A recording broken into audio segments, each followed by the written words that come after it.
Hola, bon dia. Avui tornarem a fer un exercici que vam fer el primer dia, el de predisponibilitat.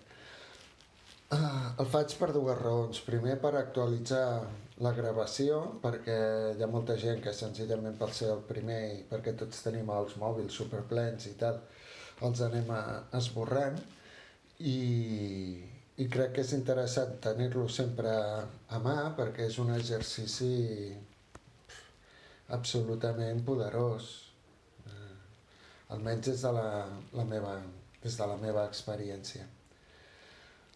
Això és perquè d'una manera molt fàcil i molt ràpida em permet passar d'una mena d'estar a una altra mena d'estar. D'una situació, en el meu cas, a vegades molt reactiva, sense control, molt poc conscient, molt limitant, doncs, a un estat de més profunditat, on la meva atenció creix i per tant apareix una sensibilitat renovada, acrescuda, que em permet rebre una sèrie d'informacions conceptuals, la majoria. No és perquè senzillament estigui en aquesta situació de predisponibilitat i a l'acabar-la ja estic amb aquell objectiu de creixement sensorial i per tant comenci a arribar-me informació i ostres, no? Senti veus o vegi... No. Per això dic que és conceptual, perquè hi ha alguna cosa que se'm mostra en mi i que després demana una elaboració mental a través del llenguatge per poder-ho assentar. Però ja no són aquests pensaments cíclics, repetitius, desgastants, que lleven tantíssima energia, sinó que d'una manera absolutament natural t'arriba una idea que sembla que sigui renovadora, plena de força, d'il·lusió i que t'encamina cap a un objectiu que poder ni tan sols havies contemplat o l'observaves de reüll com una cosa, ostres, inassequible i veus que no, que, ostres, que guai, perquè mira, bum, i no t'adones i ja llets i assoleixes algun estat profund amb tu que harmonitzant-se amb el tot et permet ser d'una manera molt més sincera. Senzillament per fer aquest exercici. També que la primer gravació de predisponibilitat la vaig fer en castellà i vull tenir també totes aquestes petites entregues també en català, perquè quan busco informació, acompanyament en català, és molt difícil trobar-lo i a vegades el que trobo tampoc m'acaba, entre cometes, agradant, no em ressona. Aleshores penso que està bé, no?, que també en català tinguem més opcions, en què sigui una com aquesta. Aviam, parlant de mi mateix sempre haig de reconèixer els meus límits, no? He tingut la sort de poder ser ensinistrat, ensenyat i pogut compartir, pogut treballar amb gent molt capacitada i per tant jo amb mi mateix sempre ho he trobat com més limitat, no? I això no és falsa modèstia, m'agrada pensar que s'ajusta realment a veritat, que això també m'ha d'animar perquè tinc molt a progressar com cadascú de nosaltres. I fer-ho amb la nostra llengua també s'adapta a una essencialitat àlmica. La meva ànima va voler encarnar amb una configuració identitària catalana i per alguna cosa serà. I a partir d'aquí m'ajusto molt millor des de la meva pròpia llengua, encara que tinc la capacitat d'entendre i parlar-ne d'altres i això també, ostres, t'amplia un radi d'acció. També tinc l'oportunitat de començar a treballar en grups sud-americans i per tant també utilitzaré la llengua castellana, faltaria més, en aquest cas espanyol, perquè això ja són altres. Total, que vull fer-ho en català i ho faré. I aprofitant que farem predisponibilitat avui, també m'agradaria parlar una mica de les atencions. no? Aquestes atencions, quan jo atenc una cosa. Quan jo sóc capaç d'atendre fermament algo, un objecte, una persona, una circumstància, estic abocant la força essencial cap allà. Per exemple, quan jo miro un endoll, a la meva realitat aquest endoll apareix, existeix des del moment que jo sóc capaç de percebre. És com si jo fos una llanterna que el focalitzo en una tenebra i, ostres, l'endoll apareix. I és allà perquè jo estic focalitzat allà. Això la ciència ara quàntica s'acosta, o jo m'acosto als seus arguments, perquè els seus són super ben fets, super científics, super comprovables, i també se n'adonen de que les coses poden canviar senzillament perquè hi ha l'atenció d'algú més focalitzat cap a aquest element que està estudiant-se. I d'igual manera, a les meves paraules vull transmetre una cosa semblant, amb el sentit de que quan jo em focalitzo cap a algun objecte, aquest objecte apareix a la meva realitat i per tant coexisteix amb mi. I la línia de la meva percepció és ininterrompible, no hi ha res que pugui desfocalitzar-ho perquè ja ho he fet meu. Però imaginem-nos que també jo formo part de la realitat d'aquest objecte. És igual com quan vaig a un transport públic, no? I estic mirant a fora, hi ha una estació, una parada, sobre la porta, entra algú, entra més gent, però jo no sé per què sento i em giro i evidentment hi ha algú que ha focalitzat la meva atenció en mi. I d'una manera absolutament impalpable, fora d'una categoria de percepció física, jo sé que estic observat. Vol dir que aquella persona que m'observa, jo entro dintre del seu camp operacional, entro dintre de la seva realitat, però senzillament per ser jo observat, aquesta persona que m'observa també entra dintre la meva realitat, me n'adoni o no me n'adoni, i a vegades tinc la sort d'adonar-me'n, perquè tinc una altra forma d'expressió perceptiva, de sensibilitat més subtil, que és capaç, més enllà de la percepció física, d'atendre també tot allò que intervé amb el seu propi transcurs, amb el seu propi discurs vital, tot allò que d'alguna manera m'afecta per proximitat o per focalitat. I d'igual manera, quan jo observo alguna cosa, em fa l'efecte que aquesta cosa em pertany amb el sentit perceptiu. Però jo també pertany a aquell objecte, perquè des de la seva sensibilitat, perquè indiscutiblement que en té, encara que no sigui la mateixa que la nostra, entro dintre del seu camp operacional i segurament també es modifica senzillament perquè té la meva mirada posada allà. La meva mirada és una forma de dir-ho, perquè no és la mirada, és el veure. I una cosa és mirar i una altra és veure. Per nosaltres qualsevol tipus de percepció subtil és una forma de veure. El mirar és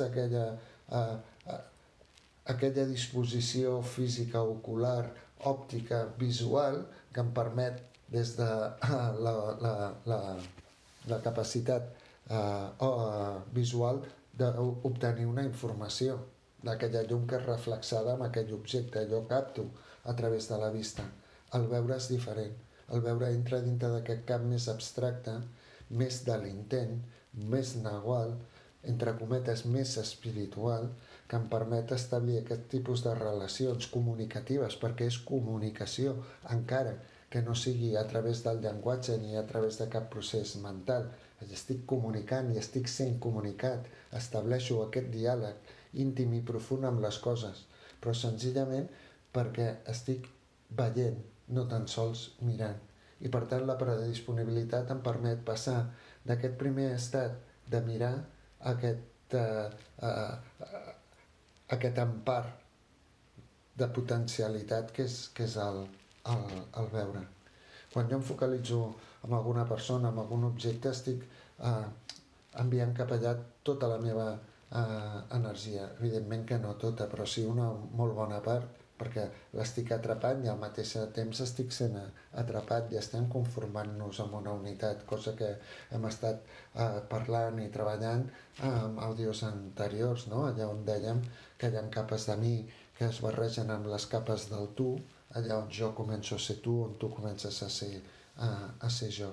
Però si a més això d'aquí està fet d'una manera conscient, ostres, aquest llaç es consolida d'una manera molt ferma. No és un fil, és un teixit, perquè hi ha diferents feixos de diferents tipus d'energia, de diferents tipus de consciència, a través de diferents sensibilitats, de diferents atencions que van entrelligant-nos amb el tot.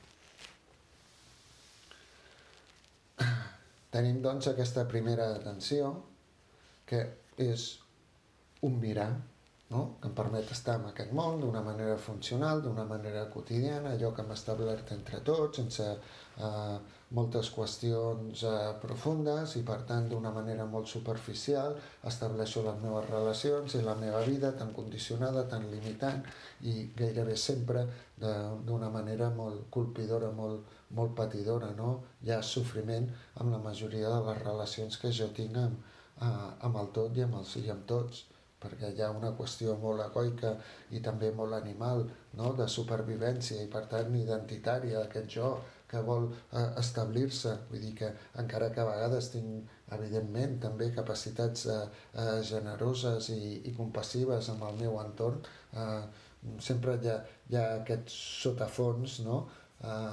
Que és molt més limitant, és molt més egoic, molt més egocentrista.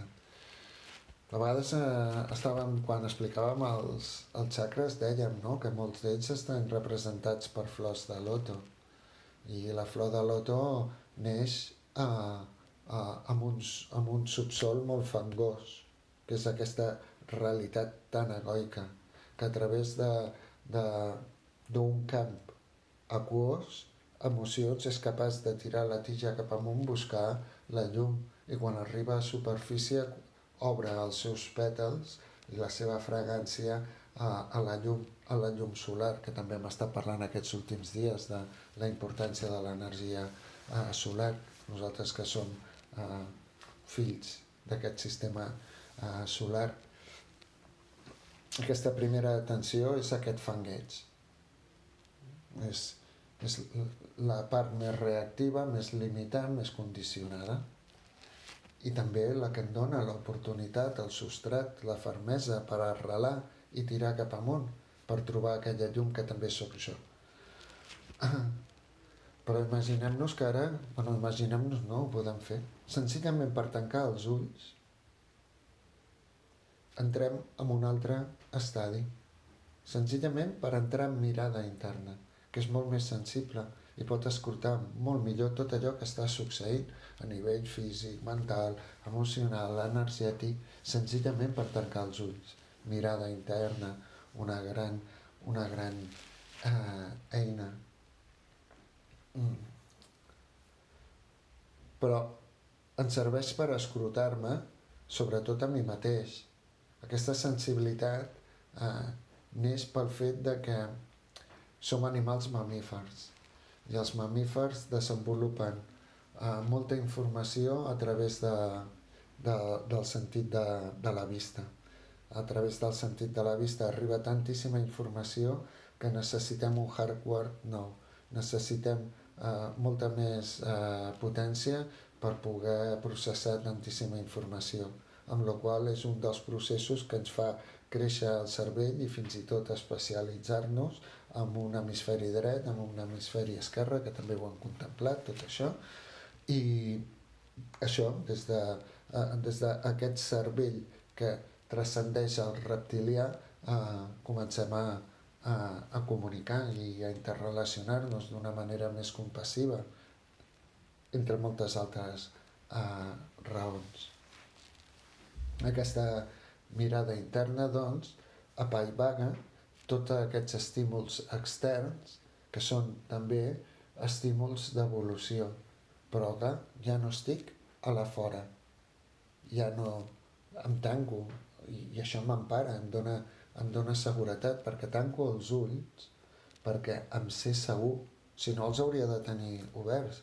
Si sabés que pogués ser depredat, segurament utilitzaria tots els meus sentits profuns i físics, no? per saber on és el perill i decidir què faig. Però en canvi em sento segur en mi mateix i tanco els ulls. Per això els llocs de pràctica són importants establir-los amb uns requisits que també vam explicar. Deien que necessitaven practicar en un espai més aviat tancat, que pogués renovar l'aire el més net possible, i fins i tot seria molt més favorable que només fos per practicar espiritual, perquè allò que anem assolint a poc també impregna l'exterior, perquè també feia uns minuts que dèiem que allò em focalitzo em rep, i allò que és focalitzat per mi també jo soc rebut per tot allò que jo mateix emano. Amb totes aquestes pràctiques també s'impregna a l'ambient, a les pròpies parets, a tot allò que conforma el territori de pràctica. I això em donaria aquesta seguretat on no hi hauria cap dubte per tancar els ulls i entrar en aquesta segona atenció, una primera encara reactiva, i aquesta que és capaç d'escrutar amb seguretat, d'una manera profunda, íntima i sensible, tot allò que està passant dintre meu, però també puc començar a avaluar el que està passant a fora.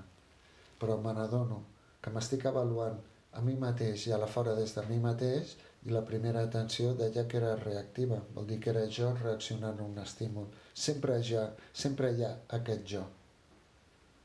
Però el primer és molt desvalgut, perquè està a la fora, rebent tots els sacsejos d'allò que està succeint constantment, i aquí ja començo a tenir molta més capacitat, no?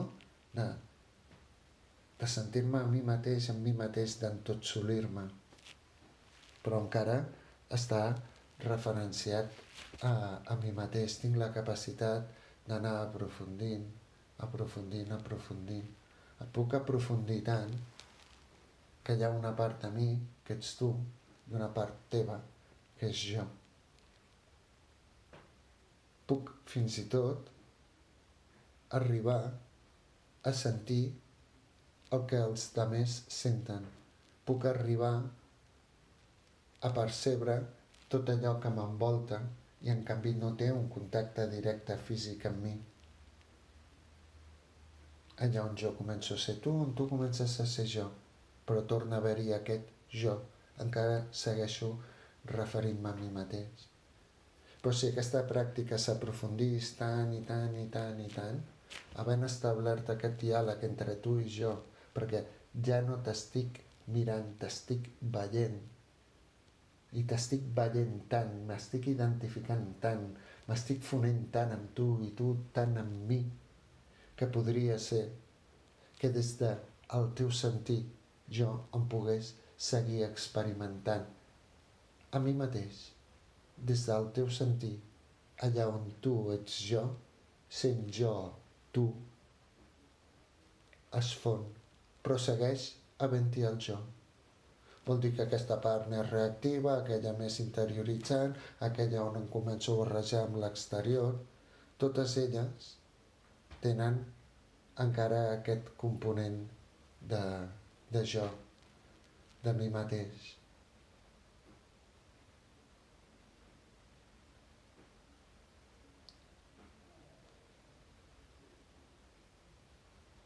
Amb aquesta fusió, interioritzant-me i començant a captar d'una manera més clara tot allò que m'envolta i amb tot allò que m'he intercomunicat a través del veure, Podria ser que pogués començar-me a fondre, anar perdent tot allò que m'identifica.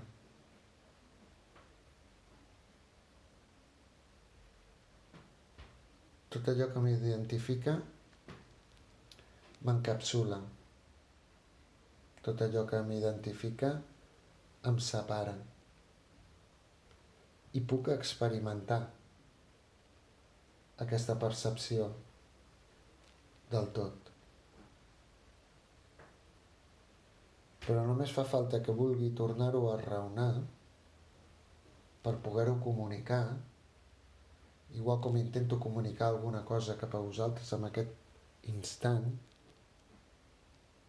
que segueix sent jo, des del meu llenguatge, des del meu idioma, des d'allò que m'ha acompanyat, de totes les idees que han fet, poden ser transcendides o no, tenir aquesta capacitat de llenguatge que, per molt poderós que sigui el llenguatge, sempre és molt més limitat, entre cometes, molt més pobre que no pas l'experiència directa, i més quan és en totalitat.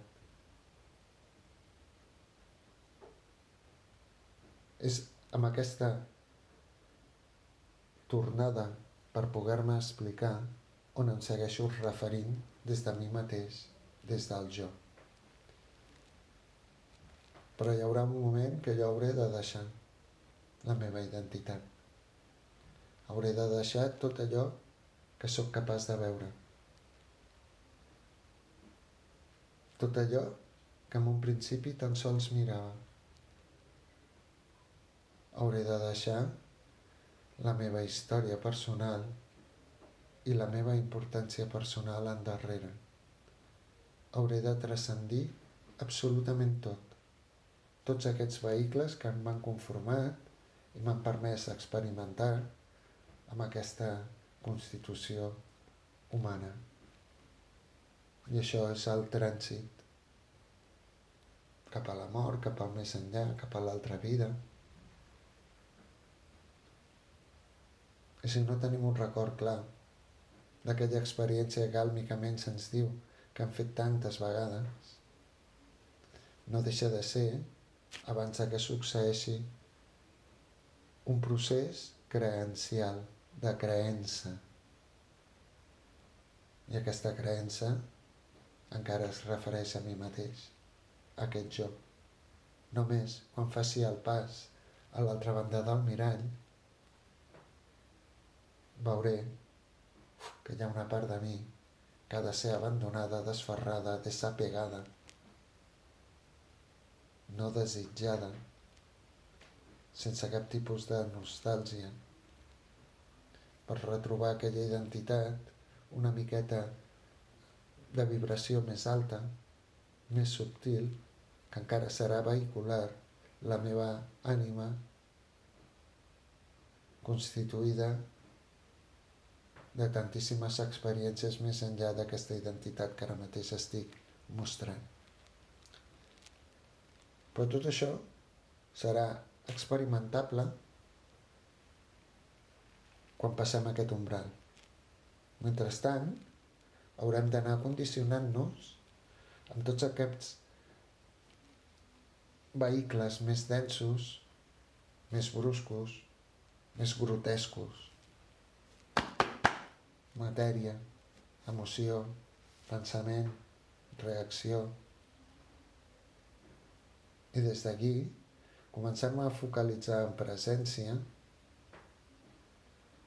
mantenir atenció plena i clara amb aquesta situació, no anar-me'n ni cap al passat ni cap al futur, encara que el record a vegades ordeix estratègies futuribles, i això també amb aquest temps lineal que em toca viure, on el temps va degradant la matèria, allà on vaig envellir, i envellint no vol dir limitant-me, sinó que el transcurs del temps produeix un desgast, i aquest desgast pot ser viscut d'una manera plena, absoluta.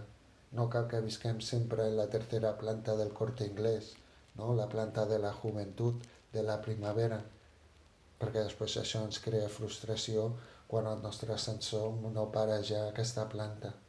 Encara que vagi a parar al terrat, igual el terrat és on hi ha la festa, on hi ha la piscina, on hi ha el xiringuito, i on hi ha el bon riure i el bon estar. Envellir no és cap problema, és com ho visc. I si ho visc des d'una manera present, sense enganxar-me amb els lios passats ni sense projeccions angoixants futures, puc viure d'una manera molt més plena.